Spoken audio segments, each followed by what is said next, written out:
Sir ഒരു അപരിചിതനാണ്. വാതിൽ തുറക്ക്, വാതിൽ തുറക്ക്. ഒരു അപരിചിതനാണ്. ഞാൻ ശങ്കരനാരായണൻ, കേരള TTC 86 ബാച്ച്, നാട് കുറുവാഞ്ചേരി. കൊപ്ര കച്ചവടക്കാരൻ ഇസ്മയിൽ രാത്രി 10 മണിക്കാണ് വിവരം പറയുന്നത്. ആരാ ഈ പാതിരാത്രി കയറുമെന്ന് ഒച്ച വയ്ക്കുന്നേ? ഞാൻ കേരള TTC സ്കൂളിൽ സീറ്റ് ഒഴിവുണ്ടെന്ന് അറിഞ്ഞിട്ട് വന്നതാ. ഇതിനൊന്നും നേരവും കാലമൊന്നും ഇല്ലേ? രാത്രി 2 മണിക്കാണോ KTC? ഇതാരാ, മകളാണോ?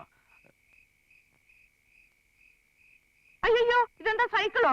പോലെയായി മുഴുവൻ മണ്ണായില്ലോ. മുറ്റത്ത് വെച്ചാ സൈക്കിളിന്റെ ടയർ പട്ടിയടിക്കും. ടയർ അടിക്കുന്ന പറ്റിയൊന്നും ഇവിടെ ഇല്ല. ആരാമേ? ആ, ഏതോ ഒരു KTC. KTC അല്ല, കേരള TTC, നാട് കുറുവാഞ്ചേരി. ഇതാരാ, ഭാര്യയാണോ? കുറുവാഞ്ചേരിയിൽ ഇവിടം വരെ സൈക്കിൾ ചവിട്ടി വന്നോ?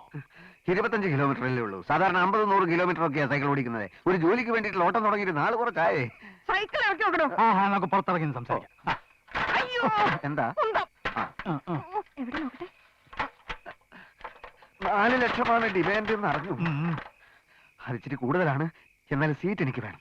സീറ്റ് തരാം, പക്ഷെ ഉറപ്പ് തരണമെങ്കിൽ പകുതി പണം അഡ്വാൻസ് ആയിട്ട് ഉടനെ കിട്ടണം.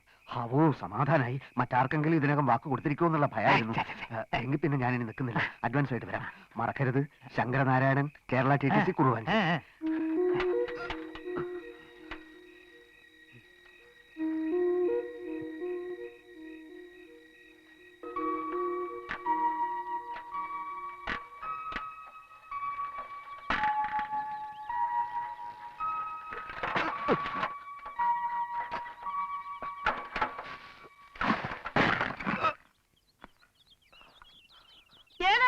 ഞാൻ ശങ്കരനാരായണൻ. അയ്യോ, എന്റെ ചട്ടിയൊക്കെ പൊട്ടിച്ചു. ഇയാൾ ഈ സൈക്കിൾ നോക്കിയിട്ട് എങ്ങോട്ട് പോകുന്നു? മുറ്റത്ത് വെച്ചാൽ സൈക്കിളിന്റെ ടയർ പട്ടിയടിക്കും. കോലയിൽ സൈക്കിൾ വെച്ചൊക്കെ ഞാൻ സമ്മതിക്കില്ല. എങ്ങോട്ട് ഇറക്കും? അല്ല, പട്ടി. പട്ടി എന്റെ തന്ത. ഇങ്ങോട്ട്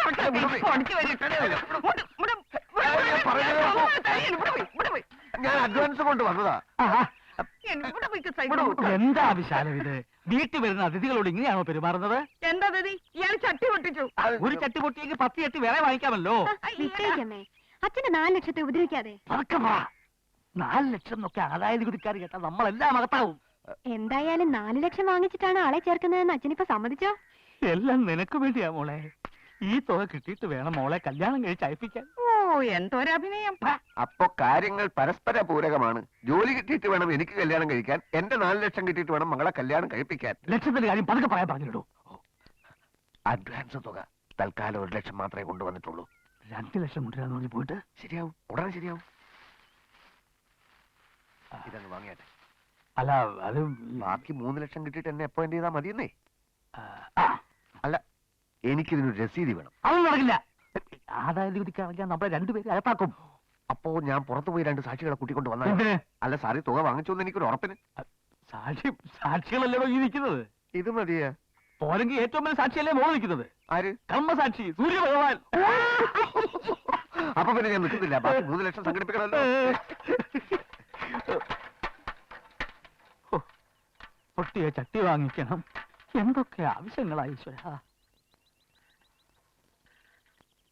കുടുകുടു കുടുകുടു കേൾക്കുന്നു, ഇടിയുടെ ശബ്ദം കേൾക്കുന്നു. ആനത്തച്ഛൻ 10 തേങ്ങ പെറുക്കിയിടുന്നല്ലോ.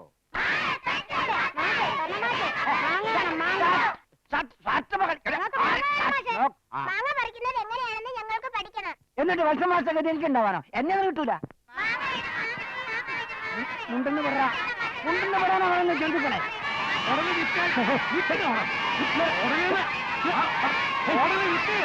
എങ്ങോട്ടായിരിക്കണമുണ്ട്? കാളച്ചന്തയിലേക്ക്. രാവിലെ തുടങ്ങിയ കാളച്ചന്ത കാണണോ? ആടി മാണിക്ക് കൊല്ലന്ന് നേരിട്ട് കാണണോത്രേ. ചെല്ലു ചെല്ലേ. എന്താ ഈ സാർ, ഗോലക്ഷ്മാഷി വരും അറിയിച്ചോ? അറിയിച്ചോന്ന് ചോദിച്ചാൽ അകത്തിന് സംസാരിക്കാം.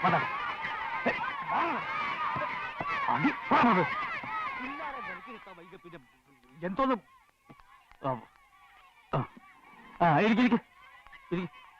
നമുക്ക് 2-3 കാര്യങ്ങളാണ് പ്രധാനമായിട്ട് ആലോചിക്കാനുള്ളത്. അതിലൊന്ന് ആൻ ടീച്ചറിന്റെ കാര്യമാണ്. 4 കൊല്ലം മുമ്പുള്ള കാര്യമായിരിക്കാം. എന്നാലും ഈ ഇരിക്കുന്ന ആന ടീച്ചറുടെ മുഖത്ത് കരിവാരി തേച്ചിട്ട് പോയ ആളാണ് ആ ഗോകുലകൃഷ്ണൻ മാഷ്. അതൊക്കെ ആന ടീച്ചർ അപ്പോഴേ മറന്നു കാണും. അല്ല ടീച്ചറെ? മറന്നിട്ടൊന്നുമില്ല. എന്റെ കാര്യത്തിൽ ഇടപെടാൻ അയാൾക്ക് ആരാ അധികാരം കൊടുത്തത്? എന്റെ ഭർത്താവിന് ഞാൻ ആരാണെന്ന് അറിയാവുന്നതുകൊണ്ടല്ലേ കൂടുതൽ കുഴപ്പങ്ങൾ ഉണ്ടാകാതിരുന്നത്. എന്നാലും അവൻ കാണിച്ച ചരിത്രമല്ലേ. പക്ഷേ അയാളിവിടെ മാഷായിട്ട് വരുന്നതിൽ എനിക്ക് പ്രശ്നമൊന്നുമില്ല. അത് ടീച്ചറുടെ വലിയ മനസ്സ്.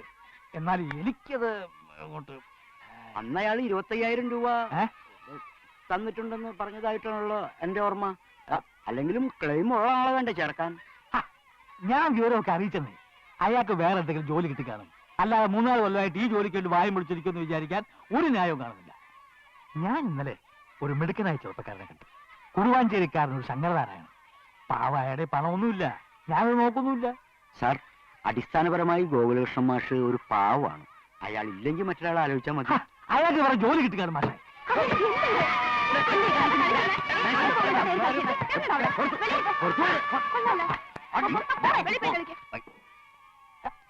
ഈ DPIP വലിയ ചതിയായിപ്പോയി. ഒരെണ്ണം പറഞ്ഞാൽ അനുസരിക്കില്ല. രക്ഷിതാക്കളാണെങ്കിൽ ദിവസേന വന്നോണ്ടിരിക്കുക. അതെന്തിനാ? പിള്ളേരുടെ TC വാങ്ങാൻ. അല്ലാതെന്തിനാ? ഈ പാഠ്യപദ്ധതിയിൽ പലർക്കും വിശ്വാസമില്ല. പിള്ളേര് 10ാം ക്ലാസ് എത്തുമ്പോഴേക്കും എട്ടും പൊട്ടും തിരിയാത്ത പൊട്ടന്മാരായി പോകുന്ന എല്ലാവരുടെയും പേടി. കൊടുക്കരുത്, ഒരൊറ്റ എണ്ണത്തിൽ TC കൊടുക്കരുത്. എന്ന് വെച്ചാൽ TC താടാന്നൊക്കെ പറഞ്ഞ് ചിലർ തല്ലാൻ വരിക. തല്ല് കൊണ്ടാലും TC കൊടുക്കരുത്. ഈ DPIPയുടെ പോക്ക് ഇങ്ങനെയാണെങ്കിൽ നമ്മുടെ സ്കൂളിന്റെ നിലനിൽപ്പ് തന്നെ അവതാളത്തിലാവും. ഈ DPIP മനുഷ്യനെ തുളച്ചിട്ടേ പോകുള്ളൂ തോന്നുന്നു. വേൾഡ് ബാങ്ക് ഏർപ്പാടുകൾക്ക് വല്ല കാര്യമുണ്ടോ? ചുമ്മാ ജില്ല തോറും കോടിക്കണക്കിന് രൂപ വാരിയറിയാൻ. തന്തമാരും തള്ളമാരും പിള്ളേരുടെ TC വാങ്ങിക്കാൻ സ്കൂളിലേക്ക് ദിവസവും വന്നോണ്ടിരിക്കുക.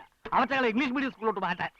അല്ല, ഗോകുലകൃഷ്ണൻ മാസ്റ്റർ കയ്യിൽ നിന്ന് വാങ്ങിച്ച 25,000 രൂപ നിങ്ങൾ തിരിച്ചു കൊടുത്തെന്നല്ലേ പറഞ്ഞത്? അതെ, തിരിച്ചു കൊടുത്തല്ലോ.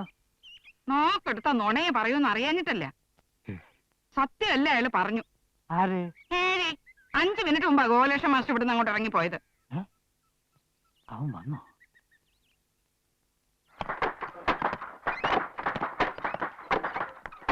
ശിവദാസ, ശങ്കരക്കുട്ടി, ശങ്കരക്കുട്ടി, നമ്മൾ കത്തയച്ചത് വെറുതെ ആയില്ല.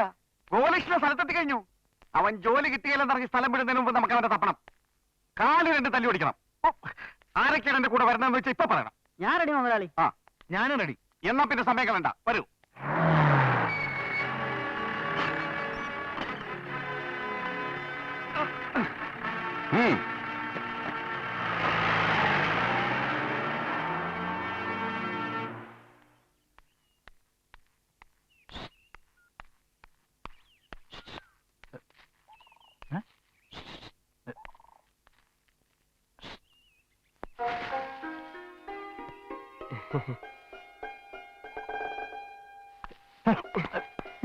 ഞാൻ വീട്ടിൽ പോയിരുന്നു. എന്തിന്? ആരാ നിങ്ങള്? എന്നെ മനസ്സിലായില്ലേ? മനസ്സിലാക്കി പിന്നെ ചോദിക്കോ? വീട്ടിൽ നിന്നൊന്നും പറഞ്ഞില്ലേ? വീട്ടില് ഞാൻ ഈയിടെയായിട്ട് വീട്ടിൽ പോവാറില്ല. എനിക്ക് ലേശം തിരക്കോട്ടെ. ഞാൻ ഗോകുലകൃഷ്ണൻ മാഷ് യശോദ ടീച്ചറുടെ പ്രസവാവധിക്ക്. യശോദ ടീച്ചർ ആര് പ്രസവിച്ചു? എനിക്കൊന്നും മനസ്സിലാകുന്നില്ല. ശൂശൂന്ന് ശബ്ദം കേട്ടപ്പോ ഞാൻ വിചാരിച്ചു മൂർഖം പാവ് 10 എടുത്ത് നിൽക്കുകയാണ്. ഇടവഴിയിൽ ഒളിച്ചത് മനുഷ്യനെ പേടിപ്പിക്കുന്നു. ക്ഷമിക്കണം, സാറിനെ കണ്ട് കാര്യങ്ങളൊക്കെ ഒന്ന് തീരുമാനമാക്കിയിട്ട് മുഖം വെളിയിൽ കാണിച്ചാൽ മതിയെന്ന് കരുതി. അതുകൊണ്ടാണ് വിളിച്ചിരുന്നത്. പോരുന്ന വഴിക്ക് കാഞ്ഞിരപ്പാല ചന്തയിലിറങ്ങി സാറിന് ഏറ്റവും ഇഷ്ടപ്പെട്ട കശുവണ്ടിപ്പരിപ്പ് ഉണക്കമീനും കൊണ്ടുവന്നിട്ടുണ്ട്. നിങ്ങളെ ഗോപാലകൃഷ്ണൻ? ഗോകുലകൃഷ്ണൻ സാറിന്റെ സ്കൂളിൽ ചേരാൻ. ഓ, ഗോകുലകൃഷ്ണൻ. ഞാന് വേറെ ആരോ ആണെന്ന് തെറ്റിദ്ധരിച്ചു. പറയട്ടെ മാഷെ, എനിക്കാണെങ്കിൽ ഈയിടെയായിട്ട് ഓർമ്മസ്ഥിതി ഇല്ല. ഒരു കാര്യം ചെയ്യാം, വീട്ടിൽ പോയി സംസാരിക്കാം.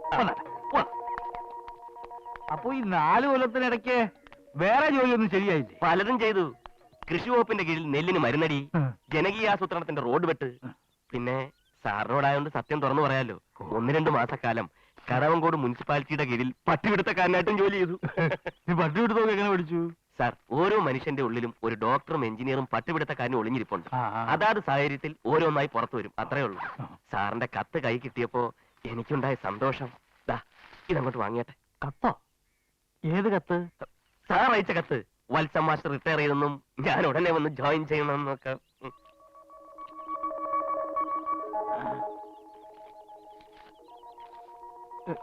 ഇത് ഈ കത്ത് ശരിക്കൊരു മൃതസഞ്ജീവനിയായിട്ട് എനിക്ക് അനുഭവപ്പെട്ടു.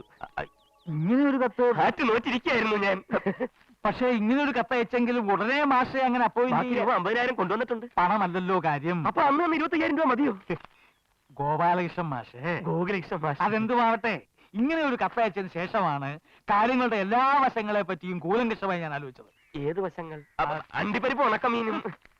ഇതൊക്കെ വാങ്ങിച്ചോട്ടെ ആര് പറഞ്ഞു? സാറിന് ഏറ്റവും ഇഷ്ടപ്പെട്ട ഇഷ്ടമാണെന്ന് വിചാരിച്ച് നേരം എടുത്താൽ വൈകുന്നേരം വരെ ഉണക്കമീൻ ഇങ്ങനെ ചട്ടിപ്പരിപ്പ് തിന്നോണ്ടിരിക്കാൻ പറ്റുമോ? തോന്നുമ്പോ എടുത്ത് തിന്നാലോ. മോളെ സ്നേഹിതേ, ചായ ഇപ്പൊ വേണ്ട. വേണ്ടാത്തോണ്ടാ. അച്ഛൻ വിളിച്ചോ? ആ ഇയാളുടെ ഈ പൊതി മേടിച്ച് അകത്തങ്ങനെ കൊണ്ടിട്ട്. ലതക്കുട്ടി ഇപ്പോഴും ടൈപ്പ് ഓടിക്കാൻ പോകുന്നുണ്ടോ? ഇല്ല, നിർത്തി.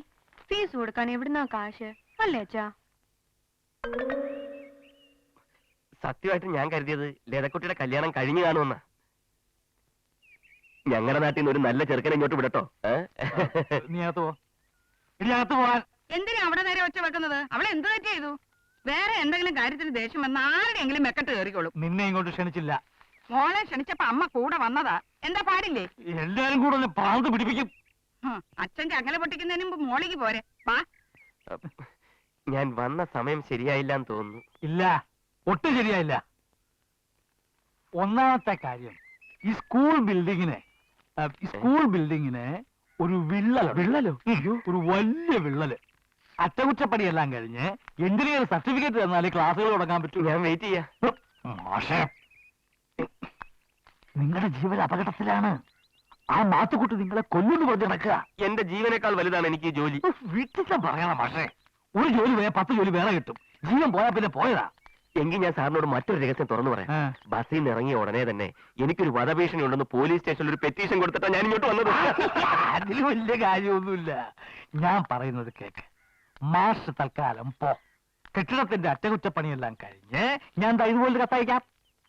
ജോലി കിട്ടിയെന്ന് നാട്ടുകാരോടും വീട്ടുകാരോടും പറഞ്ഞിട്ടാ ഇങ്ങോട്ട് പോകുന്നത്. ഓ, തന്നെയുമല്ല, കടവങ്കോട് ഉദയ സ്പോർട്സ് ആൻഡ് ആർട്സ് ക്ലബ് എനിക്കൊരു ഗംഭീര യാത്രയപ്പം തന്നാ വിട്ടത്. അത് എന്നിട്ടിപ്പം മടങ്ങി ചെല്ലാന്നൊക്കെ പറഞ്ഞ എന്ന് പറഞ്ഞാൽ ഇപ്പം എന്താ? ഒരു കാര്യം ചെയ്യാം. ആ, സാറ് പറഞ്ഞതുപോലെ ആ. ഞാൻ ഇപ്പൊ പോവാം. ആ. എന്നിട്ട് വൈകുന്നേരം തിരിച്ചു വരാം. അല്ല